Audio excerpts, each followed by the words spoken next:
Narito na naman ang mainit na balita mula sa mundo ng politika. Isang nakakabahalang insidente ang naganap kamakailan matapos mahimatay si First Lady Lizata Nasmugs. Ayon sa mga ulat, isinugod siya sa ospital matapos matanggap ang hatol ng korte kaugnay ng kasong droga na kinakasangkutan ng kanyang pangalan. Ang insidenteng ito ay nagdulot ng matinding pagkabahala sa mga kaanak at mga taga-suporta ng First Lady. Base sa mga saksi, naganap ang insidente matapos na ideklara ng korte ang hatol ng kasong may kinalaman sa droga na isinampa laban kay First Lady Lizata Nasmugs. Hindi inaasahan ng kanyang pamilya ang kahihinatnan ng kaso kaya't nagdulot ito ng labis na pagkabigla sa kanya. Ipinadala agad siya sa ospital upang maasikaso ng mga doktor at makapagpahinga. Samantala, nagsimula ng magsalita ang mga opisyal mula sa Malacanang na nagsasabing patuloy nilang tinututukan ang kalagayan ni First Lady Marcos at umaasa silang mabilis itong gagaling. Ayon sa kanila, ito raw ay isang pansamantalang pagsubok para sa pamilya Marcos. Sa ngayon, patuloy ang investigasyon ng mga otoridad hinggil sa kaso at wala pang opisyal na pahayag ukol sa magiging susunod na hakbang ng korte. Ang kalusugan ng First Lady ay patuloy na binabantayan ng mga doktor at pamilya. Samantala, patuloy na nagdarasal ang buong bansa para sa mabilis na paggaling ni First Lady Lizata Nasmugs. At yan nga ang mga balitang ating pagkakatutukan, at kung bago ka pa lamang sa aking channel ay huwag kakalimutang mag-like, share and subscribe para updated ka sa aming mga bagong balita dito sa Tatak Pinas.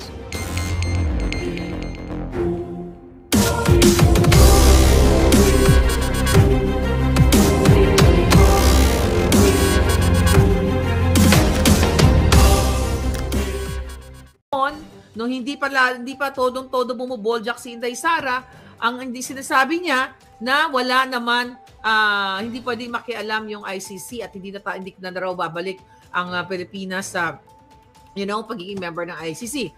Noon pa, nung hindi pa sila binuboljak ni Inday Sara, nung hindi pa umalis si Inday Sara sa kanyang gabinete, 'di ba? Yung mga kaplastikan ng bangag na ito. Pero ako, sinabi ko na sa inyo, yung expose natin, 2023 pa na talagang tatrabahuin ni Lisa Tanas, ni Tambalusdos, ni Marcos Jr., yung ICC issue na yan para pahinain o i-destabilisa ang pangalang Duterte at ang Davao at ang buong Pilipinas para hindi nyo nasuportahan ang Pangulong Duterte at ang kanyang pamilya at ang kanyang mga inendorso.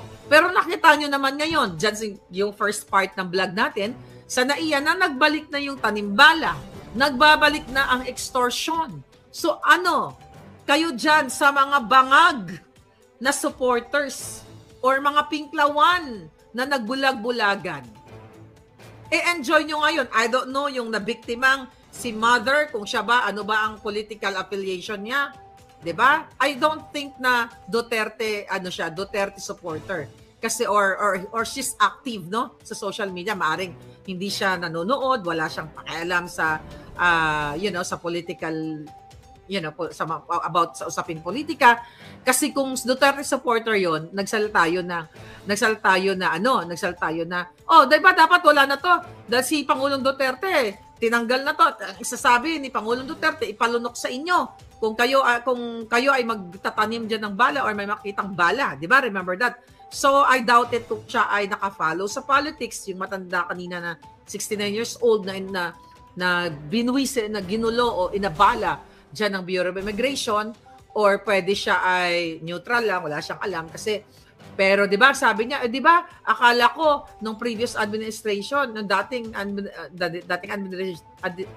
administration na linis na ito, wala na ito. So, hindi niya nabanggit na Duterte. So, kaya nga ang sinasabi ko, enjoy nyo. Kasi yung kahit anong galit, yung paniniwala, yung kasinungalingan laban sa mga Duterte, dahil yun ang tinatanim sa inyo ng gobyernong bangag . Diba? Na dapat magalit kayo kay Duterte kasi si Duterte ganito, ganyan. Alam nyo, pag tinamaan kayo ng kabangagan ng mga extortionista dyan sa airport, hindi naman nila tinatanong, oy, ikaw nanay, bangag supporter ka ba? Duterte supporter ka ba? Aquino supporter ka ba? O Dilawan Pinklawan ka? Hindi. Kapag na-target ka nila, eto may pera to, may sobre, ganyan. Wala na silang time para tanungin kung sinong suportahan mo. Ano ang ibig ko sabihin? So whether you are pula, puti, kung ano ka man, dapat mong ipaglaban ang Pilipinas, dapat mong ipaglaban ang karapatan mo, at dapat mong tapusin na ang bangag na ito. Kasi kahit ikaw ay bangag supporter, kapag tinamaan ka ng extortionista, Hindi mo naman pwedeng sabihin na, ay, susuportado ko si Bangag. Pwede ba? Huwag nyo na lang po ako extort kasi love na love ko si Bangag eh. You cannot say that. Diba? Pwede mo rin siguro sabihin, baka patakasin ka. So again, ano yung magiging impact nito? Ibig sabihin, nasa madilim na kayo ng yugto ng buhay nyo sa Pilipinas. Karapatan nyo mag-travel peacefully ng maayos. Mga kababayan. Pero ito, bubuisitin kayo, itong mga immigration officers, mga tiwali. What do you expect? Pugante nga pinatatakas nila eh. Kaya i-endure nyo lang. Namnamin nyo. Kaya like ko sinasabi sa mga brusko, sa mga brusko, mga supot, namnamin nyo ito. Kasi yun na nga eh. One day, kayo ang biktima, mga anak nyo, pamangkin nyo, kaibigan nyo. Dahil ayaw nyo ipagtanggol ang bayan. Talamak na, nakikita nyo na. Nakikita nyo na lahat ng kapalpakan, magsimula sa 5,500 control, smuggling, kidnapping ni Lisa, and now pag-itsapwera sa inyong mga fallen heroes, at itong mga, not only fallen heroes, kayong mga kapulisan, look at Colonel Grijaldo na 3 months nang nakakulong, dyan dahil lang sa ayaw niyang bawiin yung sinabi niya, na sinusubukan siya, or minanipula, inuudyukan ni Fernandez at nitong si Abante na sabihin niya na ang Pangulong Duterte ay kasabwat sa reward system, dahil hindi niya sinunod bilang isang pulis, bilang isang colonel. Anong natamo ni Colonel Grijaldo? Ayan, ikinulong ng mga buwaka ng ina. The same thing na gustong gawin sa amin na mga anti-bangag vloggers, ipatawag sa TRICOM para ipakulong, para wala na po tayong wala nang kikriticize sa kanila. Tapusin ko lang to.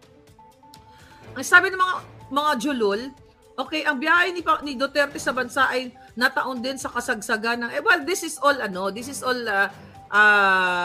kasinungalingan at malisyosong mga balita para kunwari sasabihin tatakas si Pangulong Duterte. Hindi tatakas yan. Walang tatakas. Dahil pag yan ay illegally dinampot nyo, makikita nyo baka maghalo ang balat sa tinalupan at mapaaga ang paglubog sa kumunoy sa mga bag. Actually, hindi na napakaaga eh. At baka dumating na malublob na si Lisa Tanas sa pusali kung saan siya nanggaling. Justice for Police Colonel Grijaldo, sabi ni Save the Philippines. Grabe na nga, Katsumi, Yuki. Grabe na, kaya araw-araw hindi tayo natatapos. Ano ginagawa ngayon? Anong sabi ko kanina? Sino ba nagde-destabilize ng gobyerno? Mismo ang mga tiwaling politiko na inuutusan yung mga sindikato nilang mga miyembro na guluhin ang Davao City. Mang-hold up, mang-kidnap o kung ano pa man. 'Di ba? Yan ay mga tanim, mga krimen. Napakagaling ni diyan. Napakagaling ni Lisa Tanas sa ganyang klaseng mga ganyang klaseng estilo, mga kababayan. Bakit kamo? Okay? Dahil mga palangga, ang ginagawa nila ngayon dyan sa Davao ay talagang umami na mismo yung suspect na siya ay inutusan siya naguluhin. 'Di ba? Kapit sa patalim siya, kailangan niya ng pera, guluhin ang City of Davao para nga naman, masira ang imahe ng mga Duterte. Sino ngayon ang nagsasabotahe? Sino ngayon ang sumisira ng imahe ng isang lugar o ng Pilipinas? Dito mga war freak na mga sindikatong, kasabwat ni Bangag. Sige nga, sino ang mag-iintensyon na sirain ang mga Duterte? Siyempre, kalaban nila sa politika. O ay ang mga Nograles na yan, di ba? Kasabwat din ng mga Bangag, kakampi din ng mga Bangag. From the Duterte, from Duterte supporters, bumaliktad, dahil siyempre, wala na yung Pangulong Duterte, dito na sila magsisip-sip, political butterflies nga Personal interest yung ginagawa nila. So, ito ang sistema ng inyong bayan ngayon. Na grabe ang manipulation nila, manipulation ng pagbabalita. 'Di ba? Ang mga mainstream media, mga kasabwat na. Kita mo nga lang yung pagkidnap sa 14 years old na bata na pinutol ang hinliliit. Sino ba unang nagbalita yun? Tayo yun. Nasa social media nyo nakita yun. not sa mainstream media. Nung ibinalita natin, viral. Ngayon, nagpalabas ngayon ang DILG na kesyo, nagkaroon ng hot pursuit. Then later on, yung leader ng anti-kidnapping group, yung head, mismo umamin na walang hot pursuit at nagkabayaran talaga ng ransom before February 25 sa kasinungalingan ni John Vic Remulla, DILG Secretary, na mayroong hot pursuit. Sino ang fake news? Okay? Ang fake news ay ang gobyernong bangag. Ngayon, mga palangga, mayroong bagong batas si Marcos Bangag, mga kababayan. Ito sinend sa akin. Alright. May bagong batas si Bangag na, Marcos Bangag, signs law allowing professional to earn degrees through work experience. Tignan natin. Okay. Ano sabi niya dito? Anong sabi ng gunggong? Anong opinion niyo dito? Alright. Okay. Sabi ng bilyonaryo, great news for working professional. President Marcos has signed a law allowing Filipinos to earn their college degree through the expanded tertiary education equivalency and accreditation program. Now, with other 5 years of work experience, you can complete your education and advance your career without traditional schooling. Okay, bakit? Dahil gusto niya magkaroon ng degree? Katarantaduhang batas ito. 'Di ba? Kung meron kang experience, hindi kailangan 5 years experience, abogado ka na. 5 years experience ka, nagdadadakdak sa social media kunwari about batas na binabasa-basa mo lang, nagbabasa ka lang, self-learning ka lang. So meron ka ng magkaka-degree ka na ganon. Or nasa isang company ka, then let's say for example, engineering, okay? Ikaw yung nasa engineering department, ay ikaw nagtatrabaho there for 10 years, ito bang ibig niya sabihin? Na pwede ka na, equivalent to your experience, pwede ka na magkaroon ng degree? Eh di tanggalin nyo na yung mga colleges. Huwag na kayong mag-aral.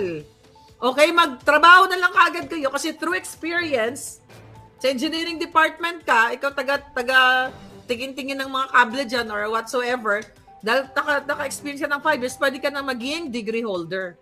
Eh di bongga, baka itong batas na ito ay para lang sa kanyang undergraduate. Hindi natin tinukot siya ang undergraduate. Okay? Walang problema kung ikaw ay undergraduate for whatever reasons in your life, struggles, as long as tao ka, hindi ka nagnanakaw, hindi ka nangingidnap, katulad ni Lisa, hindi ka nagsasmuggle. Pero ang question, ito ba ay para sa kanya? O siguro dahil siya ay natagal na siya sa Senado, di ba, naging senator siya at naging presidenteng bangag siya. O pwede na ba to bibilangin itong experience na pwede na ba siya tanghaling lawyer dahil siya ay gumagawa ng batas ang nagsasign pa ng batas into law. So pwede niya bang gagamitin ito? Gumraduate na ako because with all na experience na ginawa ko from Senate o from, Vice Governor, di ba, pwede na ako magkaroon ng degree. Kasi, tignan natin, baka para talaga to sa kanyang batas na ito. Di ba? Huwag na kayo mag-aral. Magtrabaho na lang kayo right away after high school, magtrabaho na kaagad kayo dun sa mga field na gusto ninyo. O magtrabaho kayo sa ospital. Magtrabaho kayo sa ospital o magwalis-walis lang kayo doon o magtulong-tulong lang kayo, ng hiringgilya o kung ano pa man, o nurse na nurse na kaagad kayo or doctor na kayo. Wala nang board exam, wala nang aral-aral, di ba? Tipid. Para sa akin, ito ay kadyotahang batas. Baka gusto niya lang, sabi nga ni The Wanderer, gusto ni Marcos mag-level up from second year college. Kasi di ba ito yung issue sa kanya na wala siyang diploma. Wala naman problema kung wala kang diploma. Okay? Basta wag ka lang magnakaw, wag ka lang mangidnap, wag ka lang mang-smuggle, at wag kang magsinungaling. 'Di ba? Naakala mo, 'di ba? Pareho kayo ng kapatid mong manggagamit. Wag kayong, aside from sinungaling, huwag kayong magnakaw sa kaba ng bayan. Huwag kayong mangidnap, huwag kayong mag-fabricate ng crime. Kahit na hindi na kayo, of course, kailangan nyo mag-aral palangga, sa seryoso nating usapan. Kailangan nyo mag-aral. Kahit anuman ang gusto nyong tahakin sa buhay nyo, kailangan nyo ng foundation. Okay? Kailangan mo magtapos ng high school. Para sa akin, kailangan mo magtapos ng high school, kailangan mo magtapos ng college. Hindi dahil gusto mong, kahit hindi yan, kasi yung iba ganito yan eh. Nag-aral ako ng ganito, ng education, hindi ko naman nagamit. No, hindi yan totoo. Hi Jerry Puyay, thank you. First time to watch? Oh, welcome, Jerry. So, hindi yan totoo na hindi mo nagamit yung pinag-aralan. Whether kahit anong inaral mo, 'di ba? Kung hindi ka napunta sa field, then huwag mong isipin na hindi mo nagamit 'yon. Kasi yung foundation, yung pinag-aralan mo sa algebra, yung pinag-aralan mo sa science, sa geography, sa philosophy, lahat 'yun magagamit mo sa pag-apply mo sa iyong pagkatao sa buhay mo sa pang-araw-araw. Hindi mo man nagagamit literally as a teacher, pero yung knowledge na nakuha mo doon, mai-apply mo sa pang-araw-araw na buhay mo in dealing with people, talking with, let's say, kung nasa business sector ka, magagamit mo yon. Right, Joyce? Joyce Europe Vlogs? Yeah. So, hindi mo isipin, hindi pwede yung experience ka lang, magmumukha kang tanga. Kasi, sa totoo lang, maiiwan ka sa aeroline, sa elementary ka lang. Dahil sa ganitong ulo ni Bangag. Diba? Sa ganitong pinirmahan niya. Elementary ka lang, mamimiss mo yung high school life. Yung algebra, yung Pilipino natin, pinag-aralan natin ang yung kasaysayan, ang life of Rizal, ang No Limitang Here. Those information na magagamit mo sa pagtanda mo, hindi ka pwede mag-skip. Kaya dun sa mga estudyante, ngayon yung iba na they're making money out of vlogging, nagmumukha silang tanga diyan sa social media, nagtatrying hard mag-English na mali-mali yung grammar. Pag alam mong mali, wag mo na lang wala namang problema. Kahit naman tayo dito sa Amerika, mali-mali yung grammar, di ba? Ang importante, naiintindihan tayo ng kausap. May mga moments na gano'n. But ang punto ko, wag kayong magpa-impress. Nakala nyo you're good at it. Pero nakakatawa dun sa mga grammar, ano tawag dyan? Yung mga eksperto talaga, di ba? Yung mga magagaling, huwag ka magpa-impress katulad, di ba nga, ngumingiw eh. O, kung ano-ano mga pinagsasabi. Ba't nagto pa tayo napunta sa usapang ito? Sabi ni Doc Joy, true, once a doctor, always a doctor. Kahit di na pa-practice, magagamit ang knowledge. Totoo yun.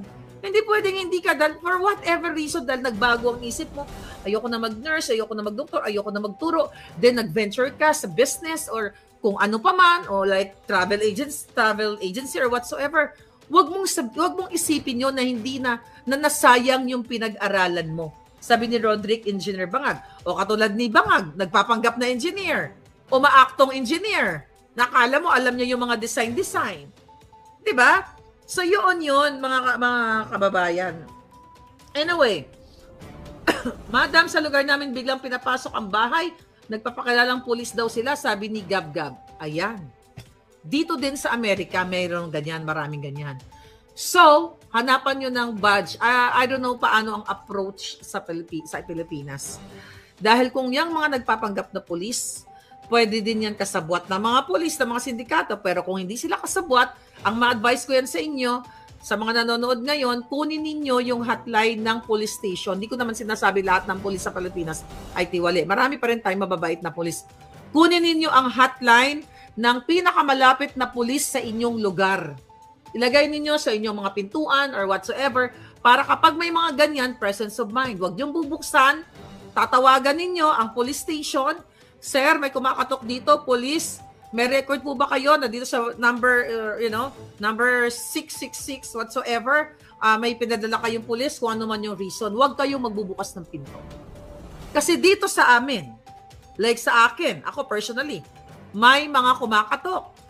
Baka kasi mamaya ito ay mga sugo na nila, baka Romanian assassins or whatsoever. So kinakausap namin sa camera, o ano kailangan mo? Who are you? Ano mission mo? ganito, ganyan. Uso pa naman dito na kunyari may, sa amin ha, dito sa Amerika ha, na ayusin daw yung may leakage daw, yung mga line ng gas at kung ano-ano, gas leak whatsoever. Nagsusuot ng mga peking uniforme. Maraming mga nabibiktima, pero kami, napakahigpit namin sa ganyan. No, ready ako sa ganyan. Walang pinapapasok. At kung meron ng gas leak, pag sa Amerika kasi scheduled yan eh. Scheduled yan na may ganitong gas leak. Ngayon, all of a sudden, biglang merong pumatok sa inyo, you know, not only in America, sa lahat ng mga nakikinig ngayon. Kasi I know it's happening all over the world. So, mag-ingat kayo, mga palangga. Totoo bang lumabas na ang warrant of arrest, sabi ni Jay Cantor? Yan ay mga kwentong paninindak nila, pananakot nila at paninira sa mga Duterte. Kaya lumabas man ang warrant of arrest, wala po yan. Ako, pinaliwanag na yan ng mga magagaling na abogado ni Pangulong Duterte. Walang saysayan dahil walang jurisdiction sa atin ang ICC. Yan ay mga panindak, paninira ni Bangag. Di ba? Oh. Ngayon, sabi ng ano, may comment, Prince Clip. Sabi niya, gapang opera ko gali, grado sang hindi kapasar, basi makakuha na ako lisensya sa pagka-doktor. Dahil sa batas ni Bangag. Di ba? Tingnan natin ano sinasabi ng mga taong bayan dito. Pinagtatawanan na lang siya ngayon. Ano sabi ng mga tao dito? Alright. Next to law, abolish universities. O sinabi ko na nga ito kanina. Who needs to go to college when you can do 5-year OJT? Sabi yan ng ganon. Ha, ha, ha. Grabe, sabi yan yung kakilala ko, 30 years na sa work. Ngayon pa lang siya magkakadiploma. O, di ba? So, majority ng taong bayan, pinagtatawanan itong si Bangag. Alright? What do you expect? Bangag nga eh. Di ba? Bangag. Now, next. Ngayon, mga kababayan, walang puso talaga. Galit na galit yung mga tao patungkol dito sa hindi niya pagdalo. Wala kasing kwenta yung addict na yan. Wala talagang kwenta.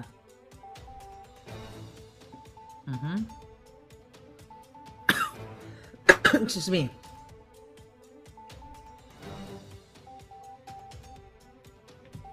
Grabe, ang dami mga krimen na ngayon, ano? Mag-ingat kayo mga palangga. May mga...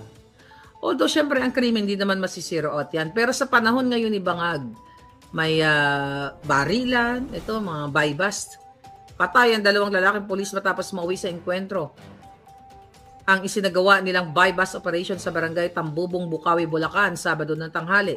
Ayon sa Bulacan PPO, pawang mga police staff sergeant ang mga nategi. So, welcome to the bagong Bangag, Pilipinas.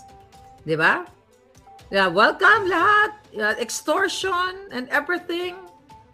Oh, ano pa? Ang mga pera ninyo, inaayuda, ginagamit para pambayad, pambili ng boto. And now, by the way, ito pala ang ating bonus sa inyo na balita. Ito galing sa ating puting ahas. Bago ko makalimutin na alala ko. Alright. Ayan, natutulog ako at okay.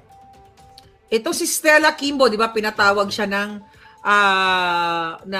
Korte Suprema para magpaliwanag dito sa kanilang vice scam na kung saan blanco yung vice scam report, but you know, pagdating kay Bangag Jr. ay filled out na o pinilapan nila. At ito nga ay ikinaso ni Attorney Vic Rodriguez. Ayan, number 56. Suot ko siya ngayon.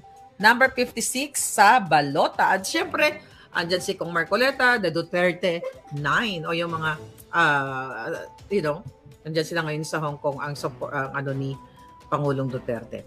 Okay, so ayon sa ating source, Miss Maharlika, pinatawag ni Stella Kimbo ang Office of Solicitor General.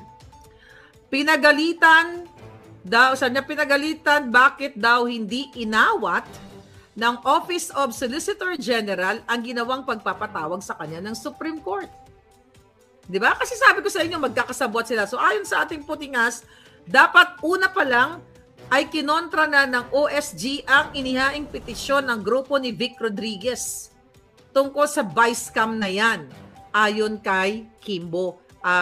Sabi daw ni Kimbo, ayon sa ating source, mga inutil daw, sabi niya, ang Office of Solicitor General kasi pati pagpapatawag sa kanya ay hindi man lang nag-object ang Office of Solicitor General. Kaya ang plano daw ni Kimbo o ng Office of Solicitor General ay i-delay ang hearing ng OSG at wala silang planong paatinin o pumunta si Kimbo sa oral argument. Sabi ko sa inyo, magkakasabot sila lahat.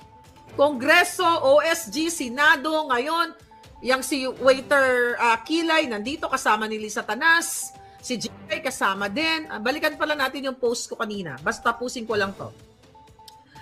Okay. Gusto ni Kimbo na i-delay lahat, i-delay ang hearings. Ito pala, sabi niya, wala daw plano si Kimbo na umattend sa oral argument dahil gusto ni Kimbo i-delay ang hearing hanggang matapos ang eleksyon kasi maaapektuhan daw ang kanyang candidacy sa Marikina. Kayo dyan sa Marikina, putang ina, iboboto niyo pa ba itong gagang to? Na simula sa pagta-tricycle, millions of luxury bags, artista ban at kung ano pa ang nakamal. Sinong teacher dito? Meron ka bang artista ban, ma'am? Sir? Meron ka bang Hermes, ma'am? Wala. Bakit naka-Hermes to? Tignan mo, no, ngayon medyo tawag dito. Apektado sila kasi alam natin na galing sa pera ng bayan ang mga sino-show off nila. Pera ninyo, maawa kayo mga palangga. Balik tayo kay Kimbo. Gusto nilang i-delay yung hearing nga daw para para hindi maapektuhan yung kanyang candidacy. Okay, ayon sa ating source, yung member po ng Technical Working Group ay sinusuhulan na rin Nina Tambi at Kimbo para hindi sila magpunta sa oral argument. So, according to our source, ay sinusuhulan ang Technical Working Group. Kasi di ba sabi ni Attorney Vic, noon sa kanyang mga interviews o may mga live niya na kawawa daw yung mga technical working group na ginagawa lamang ang trabaho. And now ito, according to our source now, binabayaran or babayaran sila para tumahimik, para hindi magpunta sa oral argument. So abangan natin to, I think sa April 1, 'di ba, yung oral argument. Medyo malapit-lapit na rin. Tapos ang sabi daw, kung magkano ang retirement benefits nila ay dodoblehin ni Natambi, magsinungaling lang sa Korte Suprema. Kita niyo mga palangga. Kung magkano ang amount, mahina daw po ang 30 million pesos bawat isa. Ang tanong, pera ba ni Kimbo ito? Pera ba ni Tambi ito? Pera ba ni Bangag ito? Kasi this what you call it? Itong ano na ito, itong pag-file ng petition for certiorari and prohibition ni Attorney Vic, ni Congressman Ungab, ang pagkadiscovery nila na Pangulong Duterte dito sa bicameral report na ito, hindi lang ito about Kimbo or Tambaluslos. Ito ay about the Bangag administration na ang billions of money ng mga Pilipino ay nilanakaw nila. Okay, so ngayon, magkakasabwat sila na wag, bayaran according to, to our source na babayaran daw nila itong mga technical working group na ito, like 30 million mahina daw. Ano nga naman, Diyos ko? Di ba? Ano ba naman ang 30 million sa billion o trillion budget natin na napupunta lang sa kanilang mga pulsa? Kaya nga, no wonder, ang mga tulay natin nagbabagsakan. Then itong gobyernong Bangag na ito, ano ba sabi ng kanilang lukring na tagapagsalita? Sisimulan nilang iimbestigahan ang mga naitayong projects nung dating Pangulong Rodrigo Roa Duterte. Okay, bakit hindi yung project ni Bangag ang titignan ninyo? Kasi wala kayong mag-imbestigang project dahil walang mga infrastructure si Bangag. Ano nga naman ang kanilang imbestigahan? Ang nagawa lang naman ni Bangag yung Ilog Pasig. Ano ang nagawa ni Bangag ng mga malalaking infrastructures? wala sila definitely maimbestiga, kundi yung hahanapan ng butas ang Pangulong Duterte. Kapag nag-imbestiga ka sa mga wala namang red flag, let's say isang Project 1, okay, ni Pangulong Duterte, wala naman siyang red flag, magsasayang ka ng pera ng bayan. Di ba kasi babayaran mo yung mga yan eh. Whereas kung gagawin nila ng tama ang kanilang trabaho, well, paano nga nila gagawin ng tama, mga kababayan? Bangag nga, addictus nga, ayaw nga pumunta doon para saluduhan man lang. Paghuling pagpugay, yung 2 fallen heroes nating piloto. Di ba? Ano yung urgent matter? Nagbabangag, nagsisinghot. 65% na nakuha nila 1 month pala, mahigit 4 trillion. Sign ako Pilipinas, gising, sabi ni Lane Pedres. Yes. I think not only 65%, nasa 70+% na, hindi ako nagkakamali. Ang nakuha na budget na ilabas na ng ating ng National Treasury. Di ba? Nailabas na yan. So, paano pa natin hahabulin? Sabi nga ni Attorney Vic Rodriguez, na number 56 sa balota, manalo man tayo, pero sa papel na lang, pero wala na yung pera. Kaya, I don't know kung anong pang inaantay ninyo, mga palangga. By the way, mga kababayan, nandoon nga sabi ko kanina, sila Doc Lorraine, di ba? Ang number 18, Ipanaw, Sambayanan Party List, let's support. Number 18, Ipanaw, Sambayanan Party List, kasama ng Pangulong Duterte dyan ngayon sa Hong Kong, mga palangga. So, kailangan nating supportahan ang ating mga palangga. Alright. So anyway, ayan, vote for number 18, Ipanaw, Sambayanan. Kailangan natin ng mga, party list na matino, hindi ng mga party list na mga rebelding makakaliwa. Yan ang ninyo. Ano pa yung mga issue? 75% na lang, oh my God, mangingidnap na naman sila, Amboy Wally. Wala eh. 2024 first quarter pa lang, 80% na yun. Kaya nasanay sila ngayon, gano'n na naman.